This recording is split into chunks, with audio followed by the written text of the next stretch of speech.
Before we begin, please note that the information shared during this podcast is intended for educational and informational purposes only. The views and opinions expressed by our guests are their own and do not necessarily reflect those of Radiant Conversation, Radiant Restyle Collective, or its producers. This podcast is not intended to provide medical, legal, financial, or professional advice. Nothing discussed in this episode should be considered a substitute for consultation with your own qualified healthcare provider or other licensed professional. Individual circumstances vary, and listeners should always seek professional guidance regarding their specific needs, diagnoses, treatment options, medications, or healthcare decisions. By listening to this podcast, you acknowledge that any actions you take based on information discussed are taken at your own discretion and risk. And I got the greatest compliment in the world from the wife. She told my wife, I used to be scared all the time, but now after working with Tom for a year and a half, I'm not afraid anymore. I don't worry about the market. I don't look at TV and panic. I know I got to go live my dreams, and I don't have to worry at all. Financial freedom. Oh, gosh, that felt so good to hear that. That's what I'm all about.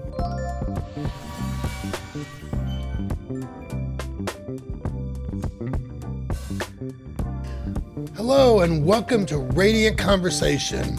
We are here today, and this topic is something, if you are within 10 years of retirement, this is going to be a great topic for you. It's about sustainable wealth. And we are with the guru I've called my last person a guru in Medicare and Social Security, but you are really a guru in financial planning. And we are so excited. His name is Tom Bell. And he is with My Coastal Wealth. It's mycoastalwealth.com. We'll put that up. But he is going to actually provide his personal phone number. And if you like what you're hearing, you want to reach out to him, please. He really prefers text, which is great because I actually prefer texting as well. And we are in the state of Indiana, but he does handle the 50 states. Not outside of the country, but the 50 states. So with that said, I'll let Shaun get started. Well, Tom, so excited to have you here today. Thank you. Yes. I know you have a wealth of information. We know you well as well as having you on the podcast. So wealth of information, you're always well-versed in what you do and your skill set. So tell us a little bit about what got you involved into this.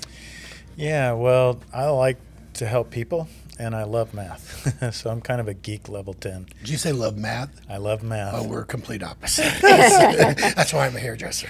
So, I'm 67 years old and been approaching retirement myself, and so I have a lot of friendships. And you talk to them, and what I found out is a lot of people are not prepared at all for retirement. No one sat down to help them, to talk to them, to ask them the right questions, and kind of really help them build out a sustainable retirement framework rather than sticking with your traditional. And my dad always said, take care of others, the rest will take care of itself. And Great statement. I try to live that. So I like to help people, and I kind of want to be a sounding board for people in that regard. And this job gives me the best of both of those worlds. So I get math, people, and spreadsheets if I'm lucky. Well, you're also an expert at retiring because haven't you retired a couple of times prior to this? Yeah. You've been talking to my wife. A little bit. A little bit. Love Tracy. His wife is an amazing person. Yeah, I am very entrepreneurial.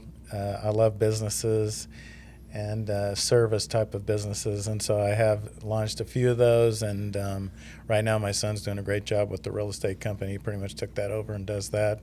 You sold our house. Yeah, I sold your house. Yes. So this is just something I've always wanted to do, and I'm blessed that I get to do this because it's right in my sweet spot. I just have a lot of fun doing it. And you're really helping others, and that's absolutely. always Well, a great you're a feeling. godly man. I do know that about you. So Well, I try to be. I do believe, I know you and Tracia both are godly people. I appreciate that in you, and I know that want of need to help people definitely comes from your Christian heart too. So I appreciate that very much. Thank you. Well, I'm going to jump into the nuts and bolts Okay. of it. So you're a retirement planner, preferably like if they know they're going to retire within 10 years. But is that different than investment management at all, or invest in managing what you've got, a 401k and so forth? Portfolio. How do they differ? And tell us a little bit about that. Yeah, absolutely. Great question. In your younger years, it's all about accumulation. It's about getting more shares, and you're doing some strategic things like dollar cost averaging so that you can navigate those ups and downs of the market, and hopefully you reach a certain number that you can then turn into income. But when you're either retired or near retirement within 10 years, your mindset needs to change. It can't just all be about growth and accumulation anymore, because you don't have time anymore to catch up. Yes, and so if the market takes a dip right as you get close to retirement, or God forbid, the day you do retirement, you're in big trouble. And so the typical 401k and 60-40 portfolios out there have way too much risk, way too much volatility. They don't protect your downside as much, and so your income could be hurt. I believe history has shown the market is very volatile. Yep. I know a lot of people during when the market goes down, they're like, I don't even look. Yes. Today is not a day for me to look because Yes. I don't want to see that number. And when you do go into retirement, that's very scary. It can be. Or getting close to it. So That's what very then? scary. You are helping people beyond 401ks and individual retirement accounts, and that it's different for you then. Yes. A lot of the early, when you're in that accumulation period, you're really only talking about one thing, rate of return. There's kind of a battle between financial advisors. Who can give you the biggest, baddest rate of return? Yeah. Oh, I got my investor 20%. Oh, I got him 25. All those types of things. I don't really get into that. It's more about steady, safe, sustainable, strategic income. It's not about rate of return. Once you get within 10 years, you got to start to protect your downside so that you can navigate some of those risks. There's about 7 different life events that cause risk that could force you to sell at the wrong time, and that could create a financial disaster if the perfect storm occurs. My job, first and foremost, is to protect you so that everything you work for your whole life doesn't disappear, no fault of your own, just because the market took a downturn. Now, do you take somebody's existing 401k or their portfolio, I'll say, because not everybody has just a 401k. So do you take their existing portfolio and change it into different plans, or do you add to their portfolio? Yeah, that's a great question too, because that really is the main thing I do is I reallocate the assets within their 401k, their traditional IRA, the Roth IRAs. People have money in a lot of different buckets. I call it the financial junk drawer. And nobody really knows where it all is. You need a guy like me to say, well, let's just figure out what you got and where are all the places that you have it. A lot of people don't know what they've got. That's right. That is, Maybe they've had it for years. Yes. Don't know why they did it, why they got it. Or they may have inherited it as well. And so it's like, well, what are all the investments you have? Where are they? How much are they? And then from there, you begin to build a framework to say, okay, right now you have a safety rating of what you might call 90%, that your chances of succeeding are 90 out of 100. Well, to me, I hear you got a 10% chance of failing. Yes. My job, eliminate the 10% so that that person can have confidence when they retire and joy. They don't have to worry anymore about what's the market doing this week.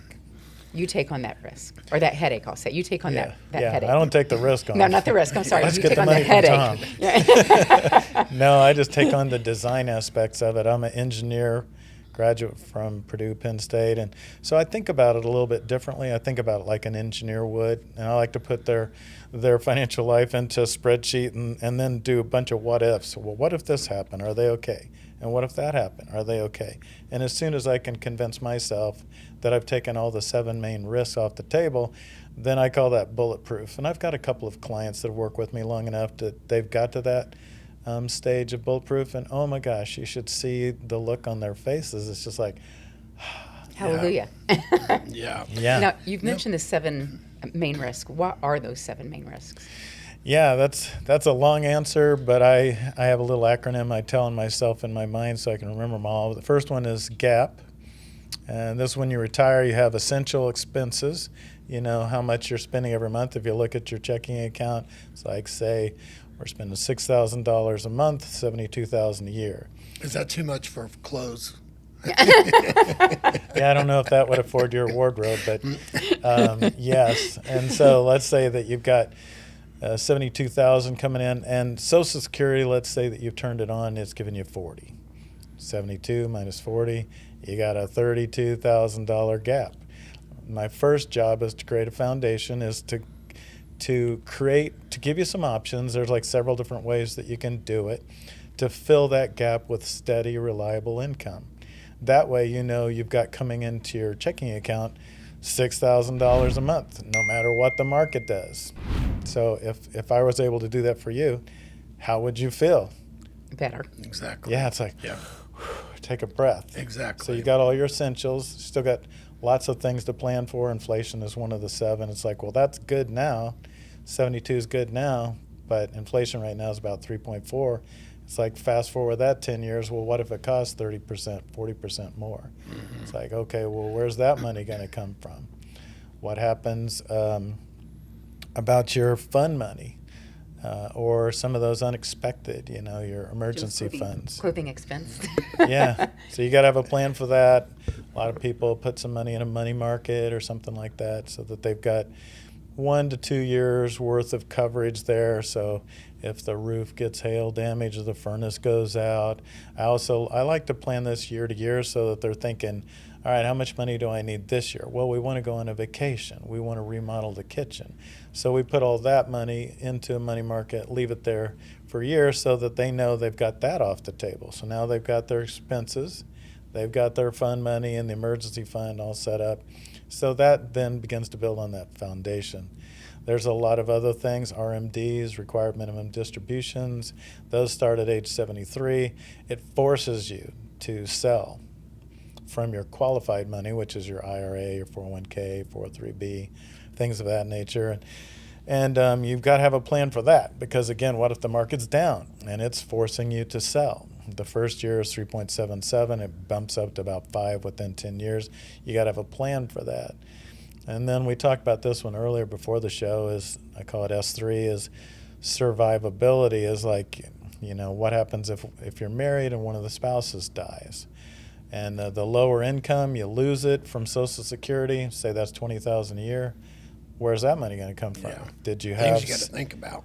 That's right. And if you reallocate some of your funds and put it in a tool that will offset that in case that ever happens, you lose the $20,000 a year, but this one, all of a sudden you turn on that income and you replace the $20,000 a year.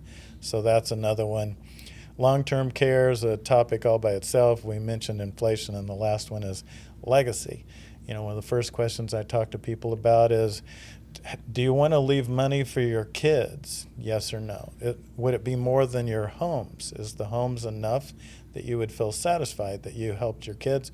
Or do you have a number in mind, $250,000, whatever it is, that you also want to leave? Because if the number's not 0 that I'm planning for at the end, that just perfectly times when they both pass away, that it runs out and they got to enjoy maximum lifestyle, So I'm asking myself, legacy or lifestyle? Yeah. And so every person's different. Some people want to spend every dime. I do know, I want to say, just for the record, if my daughter's watching, it will be lifestyle. Mom and Dad are living our lifestyle. Sorry. And a point that you make, and it's very important to me for what your services would be fantastic for, as we talk to our guest behind our chair, would be someone that lost a mate, and maybe that mate was the one that did the finances and did all of this. So having you, an expert in their life, would definitely, if God forbid that happen, they come to you and say, what do I do now? Because all what they've got. They don't have to go back and find out, I can't get in their laptop, I can't get in their phone, I don't have their password, things like that. Man, I'm so glad you brought that up. That is just perfect. That's very important. And not only do they call me and say, what do I do? We've already talked about it. We've already put a plan in place, so it just kicks in. It's already done. A lot of things you can do to create steady income can be joint. So like, let's say that Joe had a super big IRA, traditional IRA, say it was $500,000. Well, he can create an income plan that turns that into steady income for the rest of his life and yours. So if that money's turned on and it's coming into the checks, your checking account, and Joe passes away, God forbid, then it just keeps coming. So you're not in a panic mode. You know that that's going to show up, just hopefully like Social Security hangs in there. some of your pensions or whatever else you got, but call that an income floor. And for couples, joint would be the best solution unless they have a huge age disparity. But you guys are within a few years of one another, so that would be perfect. Then that happens and you're not distraught at all. You still call me, or maybe you've established a trusted friend and they know things about you that only they know and you know. And so you're grieving and you want to have them call me and say, yeah, can we go ahead? And you've given them a power of attorney. Those are questions we talk about so that we could turn on different pieces of the income. You might have an insurance policy. It's like, hey, I got $1 million. What do I do with it? Right now you're vulnerable because people are like, all the scam artists out there is like, hey, I got this sweet deal for you. You need to go with me. Yeah. We've already talked about that. Yeah. You don't need to answer that or think about that or worry about it because we've already talked about it. We have a plan. We know exactly what that's going to do and why. That's the educational part of what I do, because I want you to know what you're doing and why. I don't want you to be hanging on my words like, let's call Tom, he knows everything. I don't want that. I want you to know, and my job is to help raise your education. You're smart people, so that you know the options you have, and then you just pick the option that you knew you would pick at some point in your life. Or that fits best for you. So what are the mistakes you see people making about retirement and investing and so forth? Yeah, that's a good question too. I would say risk. They're taking way too much risk.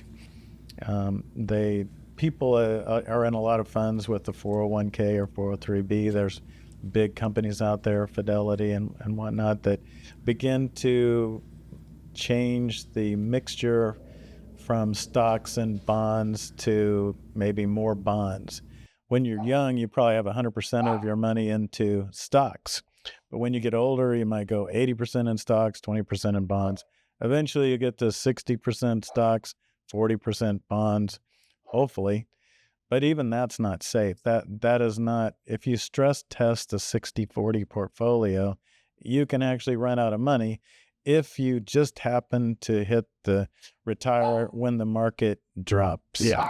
But this is a lot of information, so I think we might take a break a second. And as most of you know, our dogs travel with us everywhere. So today they're making themselves announced. But with that said, sounds like a good time to take a little break.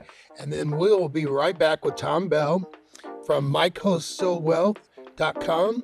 And we'll see you in just a minute.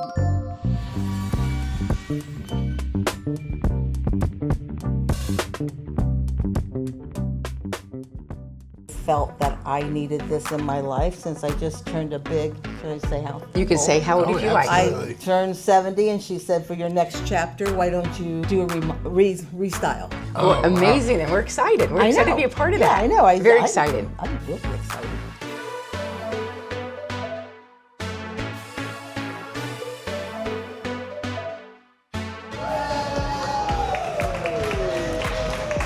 I think all this together, normally she's just Grandma Sandy, and right now she's spicy Grandma Sandy.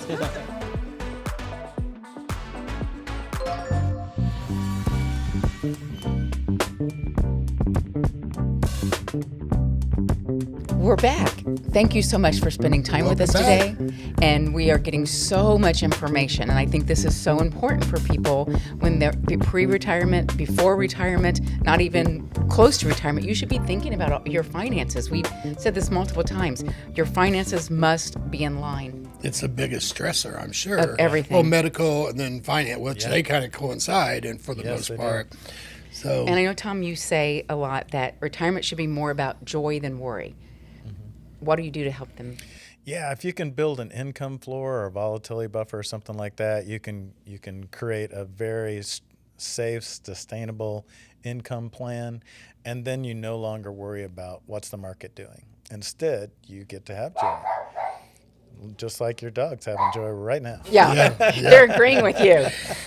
But it's about family, it's about hobbies, it's about travel, things like that. That's what you should be talking about when you retire. You worked your whole life. Exactly. You should enjoy it. You shouldn't be worried about, oh my gosh, am I going to run out of money? Make the golden years golden. That's right. So That's right. I want to touch on basically the mathematical approach that you take to this.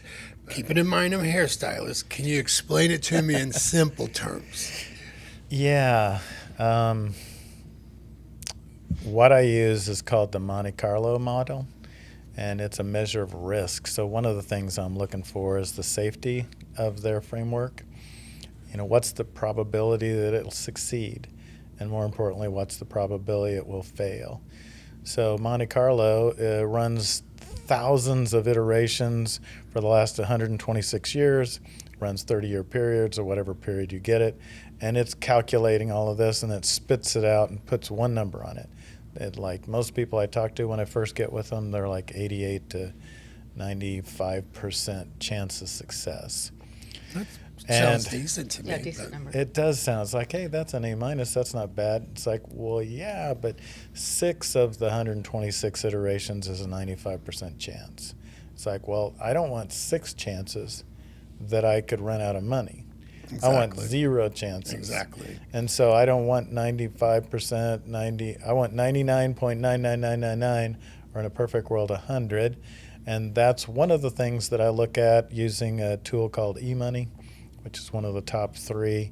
It gets really down deep into the mathematical probabilities. But for you, what you want to know is I'm safe, so you don't have to worry. Exactly. Yeah. No, completely. So, what would be more important, somebody's income or their portfolio ratio, or their portfolio income? Which would be more important, do you think, when you're thinking about how they're retiring? Do you take that in consideration? Yeah. I think what you're really asking about is growth versus income. Yes. Sorry, I didn't ask it that way, but No, you're doing great. The portfolio, again, most of the job of the portfolio is growth. It's accumulation. But some of these other things you can augment that with, add to it, begins to lock in some of the income. And so as you get closer to retirement or in retirement, you really have to have the steady stream of income planned for lots of different reasons. And so I would say when you get within 10 years of retirement, you need to begin to build in the strategic element of income. It's no longer just about growth, rate of return. It's about both. You still need growth because you've got to offset inflation, and stocks are the best way to do that. But it can't all be aggressive like that. Even bonds have volatility. A lot of people don't know in 2022, bond funds dropped 14%.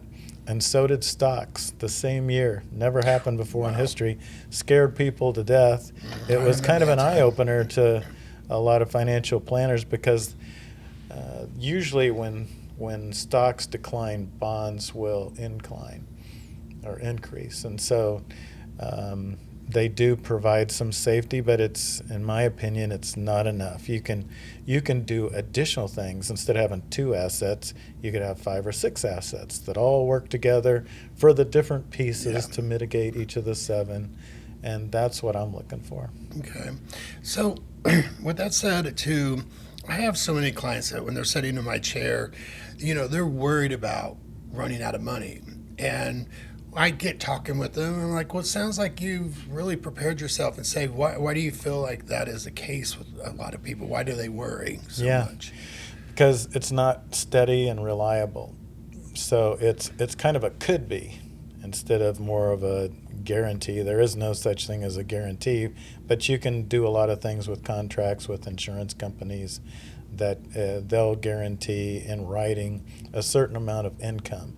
And you'd have to look at the illustration and go into all the details. But when their money's tied up in an asset and it's not already been converted to some sort of steady stream of income, then they worry. Like, I think back to the days of our grandparents, back in the day, they all had Social Security and a pension. Yeah. Well, those days are are gone. over. And so the Social Security plus their pension paid all their bills, gave them a little fund money. They didn't worry. The stocks were just an extra, and they'd bump all over the place, but they weren't worried they were going to run out of money.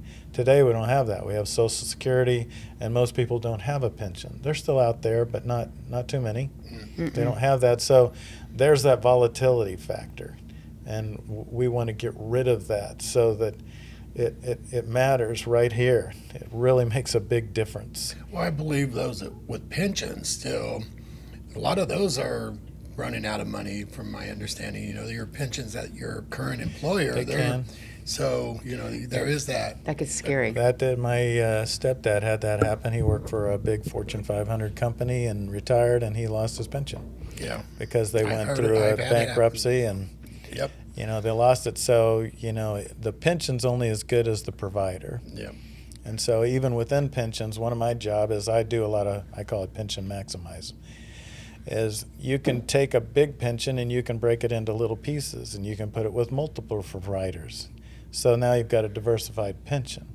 Plus a lot of the pensions out there, if you look at Fidelity is real popular around here today. And when you turn on the income of that pension, you forfeit your asset. You basically give that, now it's theirs. And what they give you in writing is they're going to give you for life this amount of income. And it could be single for just you if it was yours, or it could be joint with survivor for both of you at a lower amount. And there's a lot of options out there where you can still get a pension-like income, but you don't have to forfeit the asset. Yep. It's like, well, what happens if you turn on the income of your pension and a month after you turn the income on, God forbid, both are killed in a car accident, your kids just lost all that money. That's sad. Where they could have had another alternative, that they could have had the same pension, in some cases a higher payout, and if that happened, they get the money.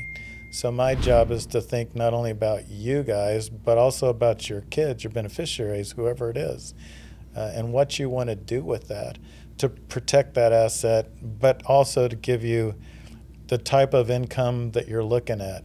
It may be, like you said earlier, I want to have an incredible lifestyle. I would rather have $20,000 more of income and leave, my daughter at the house, and that's good. So we would tweak your framework to be a little bit more focused on a higher income. And there's like 15 different varieties of like each of the different financial tools you can use out there that will regulate that. They'll pay out more. And if you don't care about how much you leave to your beneficiaries, well, then you can spend all the money on yourself. But other people is like, no, I want to leave $500,000, $250,000 per a lot kid. of people really focus on. Some people do. And, I heard somebody one time said, your kids are young. They're going to make their own money. Yeah. So focus on yourself and have a good life. You have to think about disabilities and things like that. Some parents have a child with a disability Yes. that lives with them and they're in their 20s. And so that's a different, unique circumstance. Yeah. So in that case, you can definitely understand they might want to leave $500,000 that funds a trust or something like that has provisions that takes care of their child. He may be in his 20s or she may be in his 20s, but you got to think about those. Other ones are like, hey, I'm worried about 50 years from now where the country is going to be, and so I want to leave some money to my grandkids. How do I do that? And so we'll carve out a part of their framework to facilitate that. Every person I work with is different, and the trick is to be a good listener. You got to ask a lot of questions, and you got to care about the person to really understand, well, why is that? Why did you say that? Why? And I asked a ton of questions in the Fact Finder session so I can understand your personality. Another financial term we call suitability, not just your money goals, but what's your expectation, what's your time horizon, what's your risk tolerance, and then begin to put together a framework and not just tell you this is what you do, but say here's like the top 3 options based upon what you've told me. Which one of these are you attracted to, or do you want a mix of both? So you're customizing a plan for each individual once you go through the initial consultation. Yeah, good way to put Very, it. very good. What about, can you give us an insight on who is your client? Where I know we said within 10 years of retirement. Yeah. Does that mean 50? They know they're getting out at 60, or is that like 60 or 57 because they know they're going to get Social Security at 67? Who is your client? Yeah, I normally think of like the speed limit signs out on the interstate, 55 to 65 miles per hour. That's kind of my ideal client. If I can start talking with somebody then, I've got a lot of time to really do the right thing for them. But I can also work with 70-year-olds or 80-year-olds. Their focus is differently. They've already taken out a lot of their IRA money and turned it into after-tax money, and they've got a different set of challenges. It's more about their estate plan and things like that. So I can help anybody, but I love the challenge of creating a bulletproof strategy for people that are, 59 and a half is probably the perfect age. There's just a lot of options that they have that they need to know. It's like, don't wait till you retire. Start your plan now. But that said, that's my niche. That's my sweet spot. I help a lot of young people, and I don't charge them. I should, but I don't, because I just like to help people. So sometimes people say, hey, could you help my kids? Like, sure. Yeah. Just get them on the right track. Get them on the right track and teach them a couple of essential things that they need so that they can kind of monitor their own progress. So talking about some of the portfolios we discussed a little bit earlier, can you explain to me what a 60-40 portfolio is? And I know there are some misconceptions. So what is one of the biggest misconceptions with that type of a portfolio? Yeah, we hit on this a little bit, but to go more in detail, 60-40 means 60% of your total portfolio, say you had $1 million, $600,000 is in stocks. And that can mean a wide variety of risk, but most of the time you're going to be in the large cap, which you may have heard people talking about the 7 big ones, the Magnificent 7, that are the Microsofts, Apple, Amazon, all those. Those are very, very safe organizations. But there's mid caps and small caps. And that 60%, depending on their suitability and their profile, risk tolerance could be anywhere in there. That needs to be right sized to match their risk. And that's going to stay in my retirement framework, whether it's in the 60-40 or whether it's in the framework that I collaborate and co-design with them. I still want that portion to be there. We might just tweak it a little bit to match the risk tolerance. But the 40%, that's normally in a bond or a bond-like or ETFs or something like that, or CDs. And there's a lot of things that you can do there. People really need to understand all the options they have, because those bonds are only paying out 4%. If you go with the safe rate, they're maybe growing at 4 to 4.5%, where you could have been in another tool that would have given you a 9% roll-up rate. Is it possible for people to get back, like just say they've been in one of these plans and then they come to you? Is it possible to catch up, to get some money back that they may have lost when they didn't make maybe as good a decisions with someone?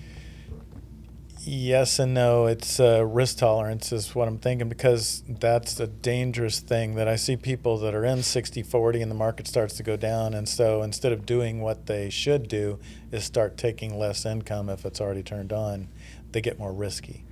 Well, that could totally backfire on them. Before you know it, they're out of money in 13, 14 years, and they still have 13, 14 years to live. It's like, well, what are we going to do? So I'm not a big fan of let's turn up the risk if we need to.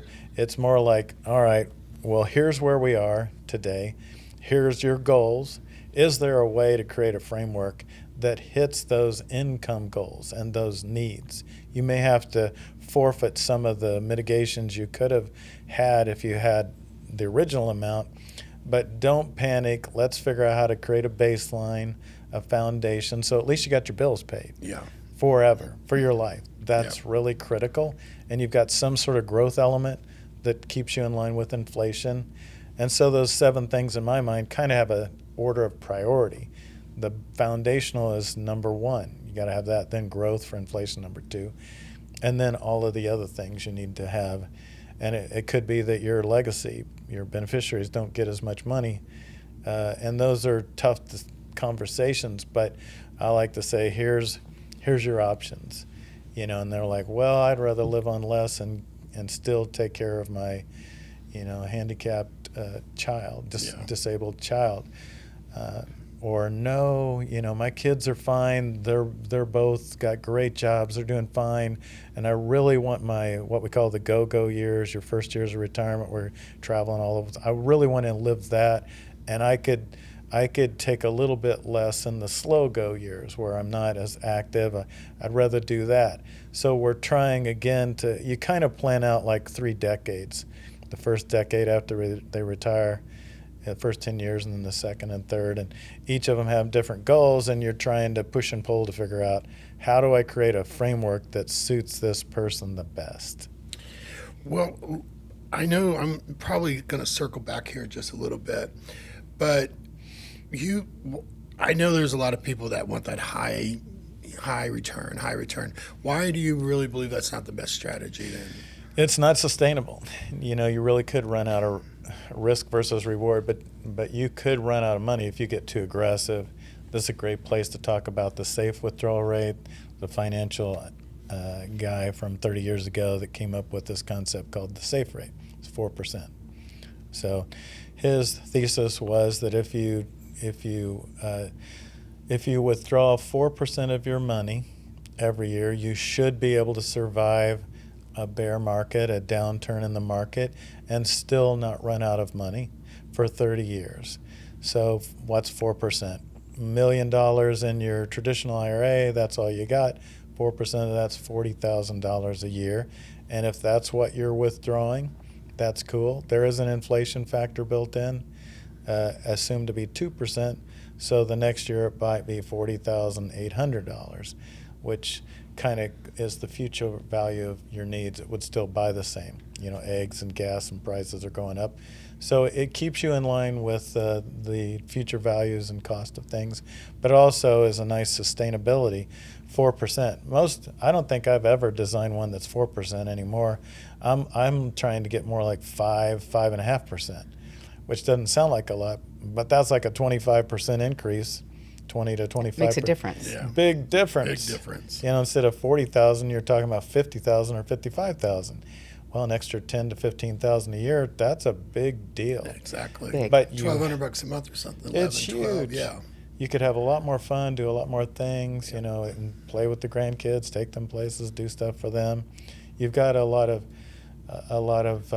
joy out of that, but you have to first build your foundation. Mm-hmm. That if you don't have your foundation set, and all you're trying to get is the 5.5%, 6%, it's too risky. Because remember, the safe rate's 4%. And when you get above that, then you're pushing too hard. You're withdrawing too much. And if the market goes down and you're also making your portfolio go down because you're withdrawing from it, that's where you can get into trouble. Well, we're going to take a break real quick. And when we come back, I'd like to put a chart up on the screen and have you explain to us that chart. Perfect. So we're here with Tom Bell talking about retirement and financial wealth when you retire. And with that said, we're going to take a quick break and we'll be right back.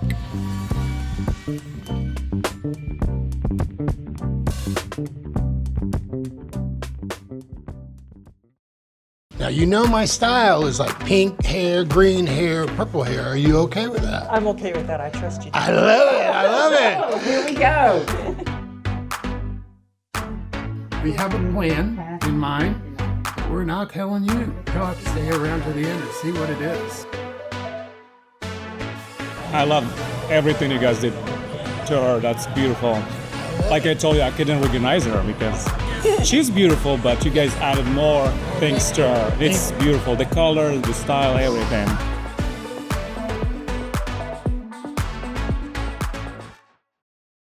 Are you planning on putting limitations on us? No. Oh, so you're just, we're I going am for ready it. to go. This is sucking all the knowledge of Randy's brain. No. That way you can run out the door and feel fabulous even if you don't have a full face of makeup. She is a hoot. Oh my gosh, she was so much fun. She was so much fun and she just loved it too. I think she looks like a movie star. I think she looked great.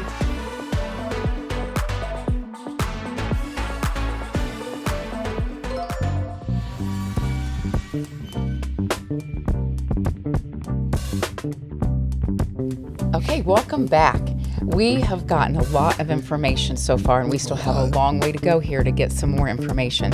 Tom, thank you so much for your time today. You're giving us so much input, so much great education on these things. I think hope too. Yes, that there it's is a worry about income. Yes, You know? yeah, just being able to sit back, relax, and breathe through that process. So I want to jump right back into, can you explain the sequence of return in plain English to me, please? And let's put up a chart. We're going to put this chart up for everyone to see, and Tom's going to go over that chart. So let's you're now seeing the chart. Let's talk a little about what they're seeing. So I gave you guys a copy of the chart, and we're looking at that top bar chart at the beginning, but the concept is how to understand sequence of returns risk is go back to the period of the year 2000. What if you had $1 million and you retired in the year 2000? What would happen if a perfect storm exists with sequence of returns and volatility, and you're also withdrawing money? Those are the three things for the perfect storm. And so if you look at the top chart, you can see the red bars going down. What this illustrates is you can see the first one in the year 2000, the S&P 500, which is a reflection of the top 500 companies of the stock market. What happened? Well, they dropped 9.11. You can remember 911. Yes. Like, That's a big hit. Yes. It's like, wow, your $1 million dropped $91,000. Yeah. Plus, you also took out $50,000. So it really dropped the combination of those $145,000. You're like, wow. Then the next year, you're thinking, oh, don't panic, don't sell. I'm just going to hang in there. You're in a 60-40. You're seeing your 60 start to dive. And the next year, it drops 11.89%. You're like, oh my gosh. And then the year after that, just when you think, oh, it's going to recover, it's going to recover, boom, it doubles at 22%. Yeah, wow. So now you're down over 40% after 3 years, and you've taken out $50,000 3 years in a row. You're down to less than $500,000 in 3 years. Wow. So can it happen? Yeah, this is the sequence. This is actual reality. This is the real history of what happened. Yeah. And if you were one of the people, unfortunately, that retired, say, in December 1999, you would have experienced this. Wow. You would have seen over half of your portfolio disappear in 3 years if you didn't have some sort of protective element in place. And this is the main thing I'm trying to protect you from, is some event like that. Fast forward up to 2008, you see that bar, -37? Like, what happened if you retired December of 2007, and then the next year, in 1 year, almost 40% of your portfolio value is gone? Absolutely. Then you start to panic. And here's what happens is people are smart, they pull back. They don't go live their dreams. They have no joy. They don't go on their vacations. They don't do their hobbies. They may not volunteer and help fund a nonprofit because they're scared to death. Oh, absolutely. Yeah. And so this whole sequence here, if you look at the chart, the graph right below it, it's like, well, what would happen if you were taking out $50,000 a year and your portfolio suffered this type of volatility with this sequence? What happens to your $1 million? Well, at the end of the 20th year, you've got $270,000 left. Wow. And so what if you retired at 67? Well, now you're 87 years old, and you basically got about 3 years of money left. Wow. I don't want that to happen. Legacy money. Yes. Legacy money is gone. Longevity's at risk. You don't know if you're going to have enough. You're very frightened then. And then imagine that your husband goes into some sort of long-term care and he has to take out the other 270. Yeah. And now you're a widower and you got nothing. Yeah. And I've talked to 5 different widows in my career so far that had that happen, and they're working at Walmart or something like that, trying to make 15 to 20, where it didn't have to be that way. And so that's why, whether you talk to me or anybody else like me, you need to know somebody's helping you build an income framework that can survive this. I call it stress testing. Somebody that has a tool like eMoney or something that tests this to say, what happens if? And make sure that this doesn't happen, because that million could have been $1 million 20 years later if they would have just reallocated their assets and done the design a little bit different. We will have Tom's information at the end of the podcast. You'll be able to contact him. If great information here that just looking at that chart is a big fear scary. for a lot of people. I'm thinking to myself, I'm lucky I look good in blue. Because Walmart, their smocks are blue. And I'm like, okay, I look good in blue. All right, I wanted to ask you, what role does guaranteed life income actually play on helping you with retirement planning? Yeah, that's a beautiful order of that question, because we just talked about sequence of returns and volatility and withdrawal rates. It basically takes that risk off the table. Because imagine this, let's say that you built your foundation to where you had Social Security and maybe some other small income source that was reliable, and then you built a plan that gave you the rest of that gap. You got 100% of your paychecks coming in. Yeah. Just comes into your checking account every single month, just as if you were still employed. Well, now you're watching the market go down, but I got my bills paid. Yeah. Even better than that, what if you were working with a guy like me that said, why don't we take your fund money, your travel money, your dream money, let's put that in a money market. Yeah, it only makes 3.5 to 4, but it earmarks that for the next 12 months. So you go ahead and live your dream. You got your bills paid, you live your dream, and at the end of that year, then we talk again. We know you got your bills paid. The question is, okay, well, what are we going to do with the fund money? That's why the emergency funds or your volatility buffer, it's like, do you want 1 year? Do you want 3 years?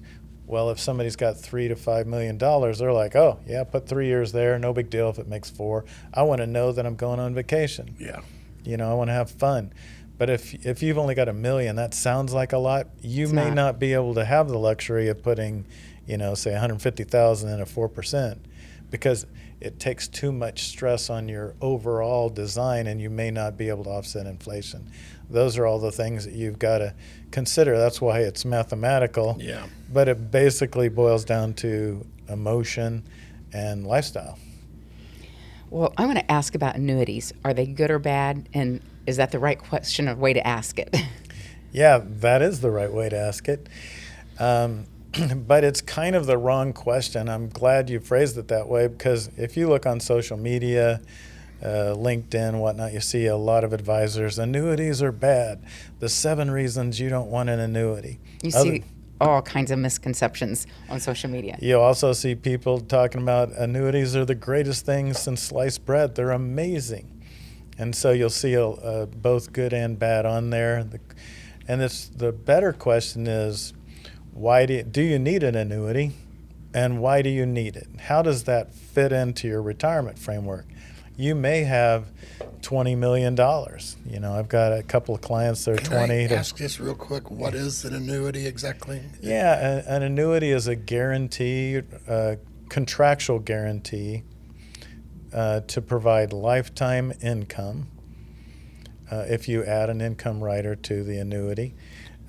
To somebody, so that they're taking a certain allocation, say it's $100,000, $200,000, $300,000, and they put it into the annuity, and then it comes with an income rider that whenever the time is right, based upon their plan, they turn on the income and they know they're going to get $23,000 a year for the rest of their life and the rest of their spouse's life, guaranteed in writing by the provider. There's no such thing as a guarantee, but there is a contractual guarantee. As long as that provider doesn't go out of business, you're going to be set. So it sounds like a good thing then. It could be a good thing. I use them a lot today because they're really popular. A lot of people start to talk to me about afraid they're going to run out of money. They want to enjoy their lifestyle. They'd rather have a little bit more income, as long as they knew that they weren't going to run out of money and income. And so that's a beautiful solution for that. But there's like a lot of different types of annuities too. There's like 3 major kinds. There's the variable annuity. Some people don't like those because they have high fees, 3-4%. They're like, oh, I'm not going to pay that. But it also has a huge upside. Doesn't have a lot of caps or limitations to it. So people that got a lot of money that can take a little more risk, they like those. Younger people tend to like those. They want some sort of downside protection. They don't want any type of cap on their earnings. And so that would be a good fit for them. A lot of people have heard about RILAs, RILI. It's a registered index-linked annuity, and that follows the growth of an index like S&P 500 or the NASDAQ or Russell 2000, and it'll grow maybe 5.5%, 6%, historically speaking, for the last 15 years, something like that. And it comes with a little bit of a buffer. So instead of protecting 100% of your downside, maybe it does 10 or 20 or 30, so that the company that gives you that, they'll eat that loss, keep you whole. Then there's the fixed, that's another type of annuity instead of more, it has 100% buffer on it. So one of the questions I ask is, let's talk about risk tolerances. What's your style? Are you the type of person that would take a little more risk if you could get a higher return? Or is your personality, I don't want to lose a penny? Yeah.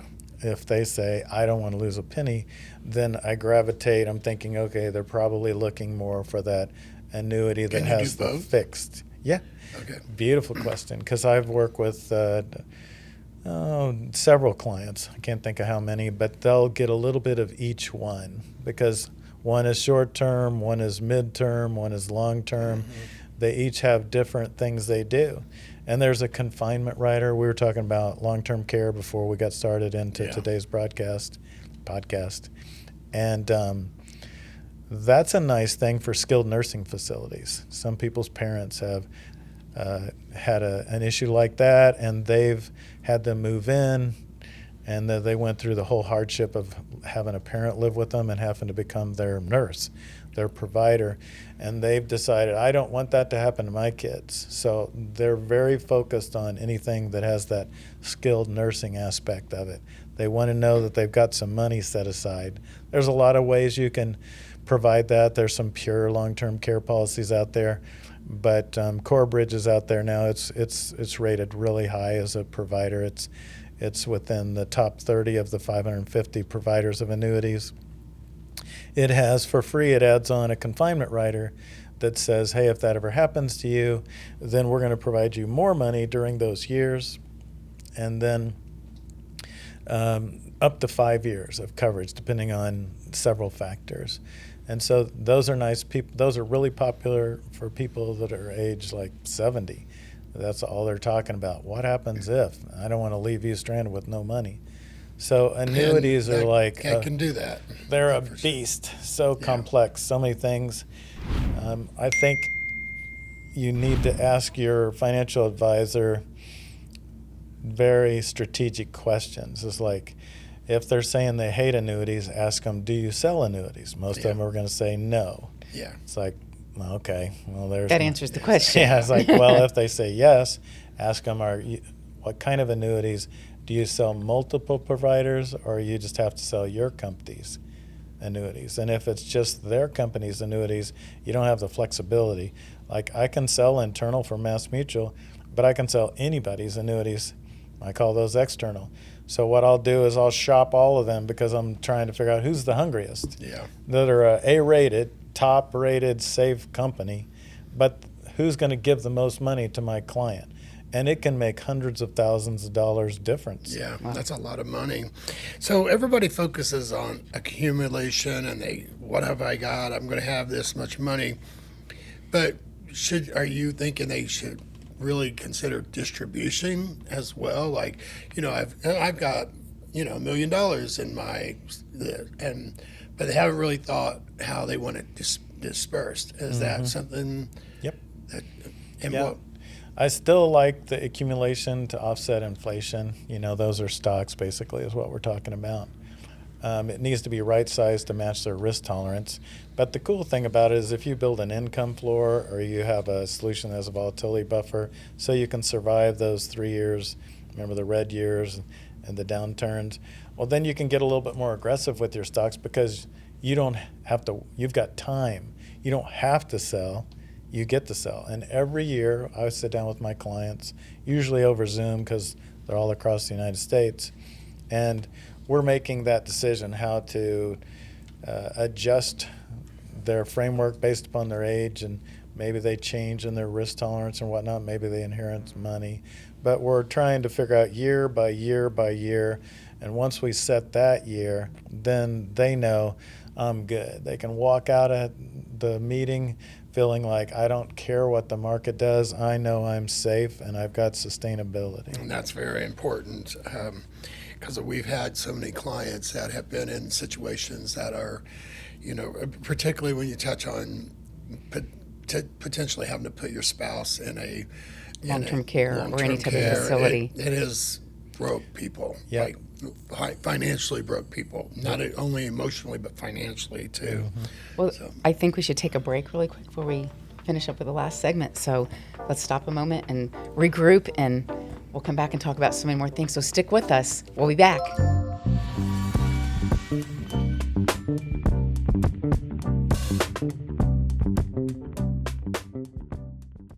I guess I'm ready to step out of my comfort zone. That is the attitude to take going into a makeup. This is what we like to hear. It's a beautiful color. Her friends are going to be shocked. Brands that you recommend? Use Box Haircut. I really like it. Surprised she let you cut that much of her hair off. She's always looked good. This is a transformation and she looks great. It's different, but I love it. I mean, she's so pretty anyways, but it's amazing. I mean, you did amazing.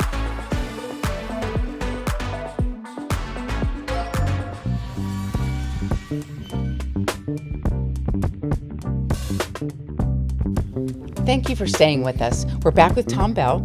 He is with Coastal Wealth, a Mass Mutual firm, giving us so much information about retirement planning, being safe, having your joy, having your comfort zone. It's a very complex conversation to have. So, like we've said on many podcasts, whether it be Medicare or Social Security, contact the professionals. Don't take it on. You'll make mistakes, and you can't afford it. Really, literally can't afford it. Well, just the graph you showed us, that was extremely scary to think if that happened again for some people that have been retired.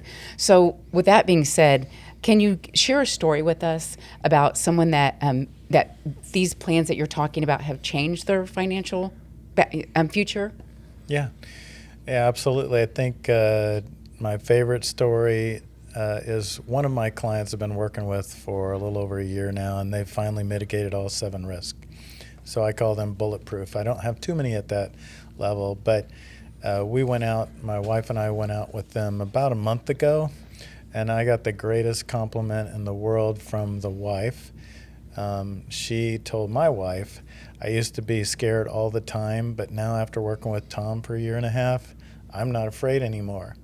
I don't worry about the market. I don't look at TV and panic. I know I get to go live my dreams, and I don't have to worry at all. Financial freedom. Oh gosh, like that felt so good to hear that. That's what I'm all about. Yeah. Such a relief. That would be such a relief. So I'm going to ask you a question because I'm probably going to fall in this. If you're within 5 years of retiring, what are the 3 things you would recommend they do right now? Yeah, so I always think, when I think of 3 things, I think of safe, sustainability, and strategic, because everything I do kind of falls into those categories. So if you're within 5 years of retiring, 3 to 5 years, safety is a big deal. You need what you fall into the category, 2 categories. One is protected growth. Remember the chart we saw. What if, you're 3 years from retirement and boom, boom, boom. Let's make sure you're protected first and foremost, that it's safe, that you're not taking too much risk with your stocks, that your portfolio design is also safe. It's got some sort of built-in steady income stream, so you've got your income floor built, or you're approaching that so that when you retire, you can push the button and turn on your steady income stream. Now you're set. Those are the things I'm thinking about people as they're approaching retirement. Okay, that's a great answer. So, I want to ask this question since we sit down here. What would you feel would be the most rewarding part of your career, what you're doing now? It kind of stems off of that last one. When I sit across the table with people, or I'm on Zoom, call my Zoom family, a lot of times I do Zoom with people, and I can see their face and watch the reaction when they finally get it. That moment, they're like, you just see it, and that joy starts to set in. I've had people sit across the table from me and shed tears, because they were so afraid. Normally within a family, there's like one strong income person, financial person. and then the other person may be focused on a different valuable thing within the asset, the kids or grandkids or things like that. It's not a man or woman thing. It's different with every family. But the person that's carrying the load of the finances has a ton of pressure. And they're worried that they're going to make a mistake. And especially, what if I'm not here? And now my surviving spouse, who hasn't really been doing the financing, they don't know what to do, and they make big mistakes, catastrophic mistakes that I've spent years studying, trying to protect my family from. Or meeting a wrong professional and guides them down the wrong path. Exactly. And so if they've worked with a professional that understands how to create this income floor, the strategy, that it's kind of like a set it and forget it. And I've had people tell me that too, is like, hey, my spouse is going to be okay if I pass away too soon, because the paychecks are going to keep on coming. And they're really good at staying on budget, but they don't have to make those difficult decisions, volatile decisions. They don't have to do that. And so that you can watch the person's face and see when they get that reality, and they'll say those words. I'm not afraid anymore. I see how this works. I can go live my dreams. It's a set it and forget it. So my spouse is going to survive if I die first. That's big. That's huge. Huge. Now, when people meet with you, what do you hope they take away and remember?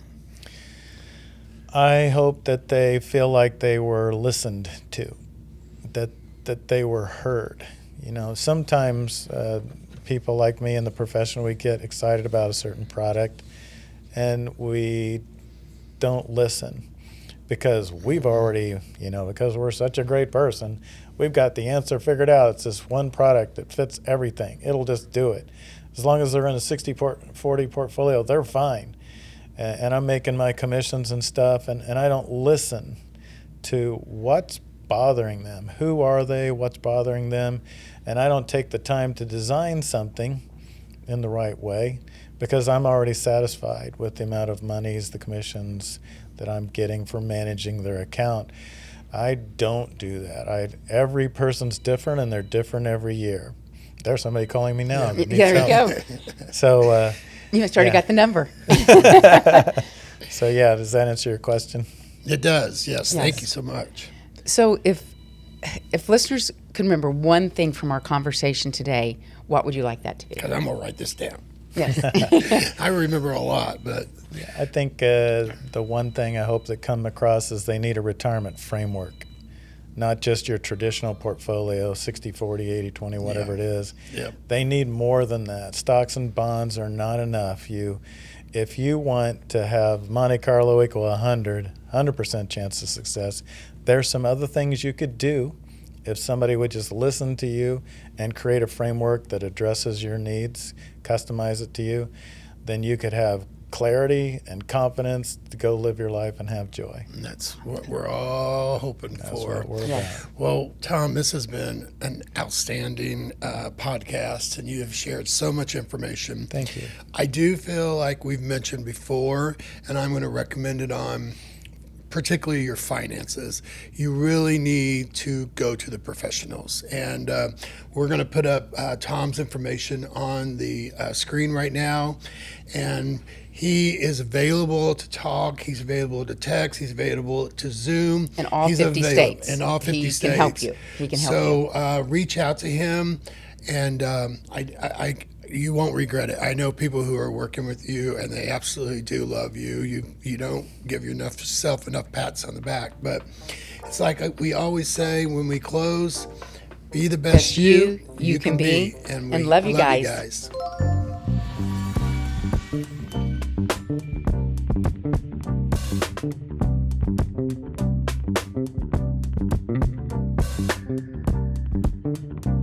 Thank you.